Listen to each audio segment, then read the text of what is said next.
Hi, I'm here in Mexico City, the biggest city in our hemisphere and the capital of the most important country in the world for the United States. You might have noticed that it's not full of cacti and sombreros like way too many Americans believe. Oh, and there's no hail of gunfire around us either. In fact, most of our 2 million square kilometers and our major cities are safer than their counterparts around the world. In the same way, the relationship between Mexico and the United States is nothing like certain politicians would have you believe. First of all, we're not a weak partner.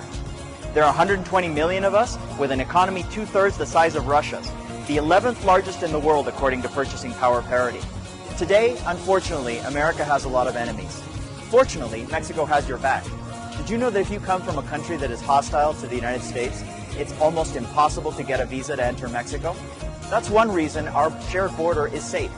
350 million border crossings through 330 ports of entry. That's amazing. American homeland security and prosperity directly depend on a stable and cooperative Mexico. That's not a friend you want to lose. Which brings me to my next point. We're also your most important business partner.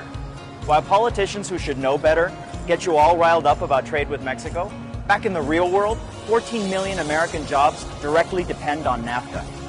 Oh, and all those Mexican imports that protectionists love to hate, it turns out that fully 40 cents of every dollar you buy from Mexico is American content.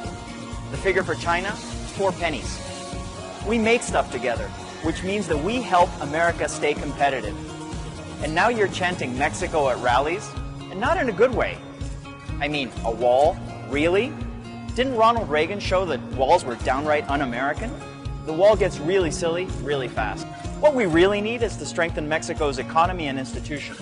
Already, there are 1 million less Mexican immigrants in the United States than there were 3 years ago. Lastly, stop harassing those nice Mexicans up the street. There are 35 million Mexicans and Mexican Americans in the US. That's equivalent to the entire population of Canada. 80% of those are either legal residents or American citizens, not undocumented immigrants.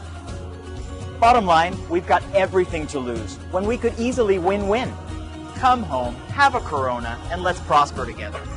We certainly can't do it apart.